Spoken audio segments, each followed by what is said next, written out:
വസ്തു വാങ്ങാൻ ആഗ്രഹിക്കുന്നവരാണോ നിങ്ങൾ? എങ്കിൽ തീർച്ചയായും ഈ വീഡിയോ കാണുക. പുതുതായിട്ട് ഒരു വസ്തു വാങ്ങുന്ന സമയത്ത് എന്തൊക്കെ സർട്ടിഫിക്കറ്റ്സ് അല്ലെങ്കിൽ ഡോക്യുമെന്റ്സ് ആണ് പരിശോധിക്കേണ്ടത് എന്നാണ് പറയുന്നത്. ആദ്യമായിട്ട് ടൈറ്റിൽ ഡീഡ് അല്ലെങ്കിൽ ആധാരം. അതായത് നിങ്ങൾക്ക് ആരാണോ വസ്തു വിൽക്കുന്നത് അയാൾക്ക് നിയമപരമായിട്ടുള്ള ഉടമസ്ഥാവകാശം തെളിയിക്കുന്നതാണ് ആധാരം എന്ന് പറയുന്നത്.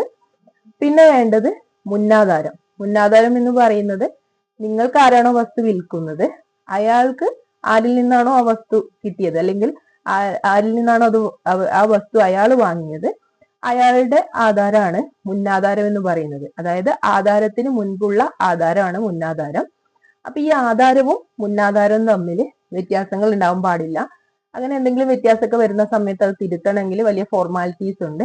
അതുകൊണ്ട് മുന്നാധാരവും വായിച്ച് മനസ്സിലാക്കുക.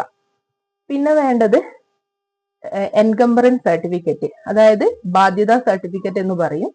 ഏതെങ്കിലും ബാങ്കിലോ അല്ലെങ്കിൽ ധനകാര്യ സ്ഥാപനത്തിലോ നിങ്ങൾ വാങ്ങാൻ ഉദ്ദേശിക്കുന്ന വസ്തു ബാധ്യതപ്പെടുത്തിയിട്ടുണ്ടോ അതറിയാൻ വേണ്ടിയിട്ടാണ് ഈ എൻകംബറൻസ് സർട്ടിഫിക്കറ്റ്.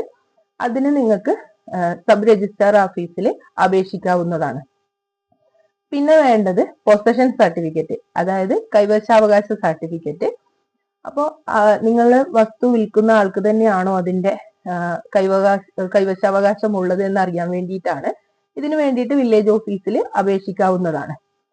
പിന്നെന്ന് പറയുന്നത് non attachment certificate. Non attachment certificate എന്ന് പറയുമ്പോൾ നിങ്ങളുടെ, അതായത് നിങ്ങൾ വാങ്ങാൻ ഉദ്ദേശിക്കുന്ന ആ വസ്തു നിയമ നടപടികൾക്ക് വിധേയമായിട്ടില്ല അല്ലെങ്കിൽ ജപ്തി നടപടികൾക്ക് വിധേയമായിട്ടില്ല എന്ന് തെളിയിക്കുന്നതിനുള്ള സർട്ടിഫിക്കറ്റ് ആണ് നോൺ അറ്റാച്ച്മെന്റ് സർട്ടിഫിക്കറ്റ്. അടുത്തതായിട്ട് നോക്കേണ്ടത് ലാൻഡ് ടാക്സ് റെസീപ്റ്റ്, അതായത് കരമടച്ച റെസീപ്റ്റ്. അതായത് ഏറ്റവും പുതിയ ഭൂനികുതി. നിങ്ങളുടെ വസ്തു, നിങ്ങൾ വാങ്ങാൻ ഉദ്ദേശിക്കുന്ന ആ വസ്തു സ്ഥിതി ചെയ്യുന്ന വില്ലേജ് ഓഫീസിൽ നിങ്ങളുടെ വസ്തുവിന്റെ രേഖ റെക്കോർഡ് ചെയ്തിട്ടുണ്ടെന്ന് ഉറപ്പുവരുത്തുക. ഇതിനെയാണ് പോക്കുവരവ് എന്ന് പറയുന്നത്. പിന്നെ ഒന്നെന്ന് വെച്ചാൽ റെക്കോർഡ് ഓഫ് റൈറ്റ് എന്ന് പറയും, അതായത് അവകാശങ്ങളുടെ രേഖ എന്ന് പറയും. അപ്പൊ ആരുടെ പേരിലാണോ ആ ഭൂമി അല്ലെങ്കിൽ ആ ഭൂമിയിന്മേൽ ആ വസ്തുവിന്മേൽ വേറെ അവകാശികൾ ഉണ്ടോ എന്ന് അറിയാൻ വേണ്ടിയിട്ടാണ് റെക്കോർഡ് ഓഫ് റൈറ്റ്, അവകാശങ്ങളുടെ രേഖ എന്ന് പറയുന്ന സർട്ടിഫിക്കറ്റ് പരിശോധിക്കണം എന്ന് പറയുന്നത്. അടുത്തതായിട്ട് ബേസിക് ടാക്സ് രജിസ്റ്റർ എന്ന് പറയും. അതായത് നിങ്ങൾ വാങ്ങാൻ ഉദ്ദേശിക്കുന്ന ആ ഭൂമി ഏതുതരം ഭൂമിയിൽ പെട്ടതാണ്. അതായത് നമുക്കറിയാം പുരയിടം, തോട്ടം, നിലം എന്നൊക്കെ പറഞ്ഞിട്ട് പലതരത്തിലുണ്ട് വസ്തുക്കൾ. അപ്പൊ ഇതിൽ ഏതിലാണ് വരുന്നത് എന്നറിയാൻ വേണ്ടിയിട്ട് ഉള്ള സർട്ടിഫിക്കറ്റ് ആണ്. അപ്പോൾ അത് നമുക്ക് ഇപ്പം നിലമൊക്കെ ആണെങ്കിൽ കെട്ടിടം വയ്ക്കാനൊന്നും സാധിക്കുന്നതല്ല. പിന്നെ എന്ന് പറയുന്നത് ലൊക്കേഷൻ സ്കെച്ച്, അതായത് നിങ്ങൾ വാങ്ങാൻ ഉദ്ദേശിക്കുന്ന വസ്തുവിന്റെ അതിരുകളും അതുപോലെ തന്നെ ബന്ധപ്പെട്ട റോഡുകളൊക്കെ കാണിച്ചുകൊണ്ടുള്ളതാണ് ലൊക്കേഷൻ സ്കെച്ച് എന്ന് പറയുന്നത്. അപ്പൊ നിങ്ങളൊരു പുതുതായിട്ട് ഒരു ഭൂമി വാങ്ങിക്കാൻ ഉദ്ദേശിക്കുകയാണെങ്കിൽ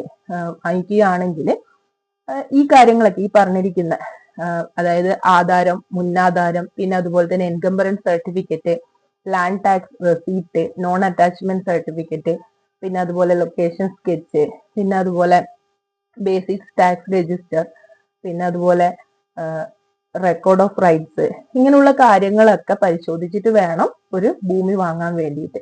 അപ്പോൾ ഇതുപോലുള്ള ഇൻഫോർമേറ്റീവ് വീഡിയോസിന് വേണ്ടിയിട്ട് ഫോളോ ചെയ്യുക.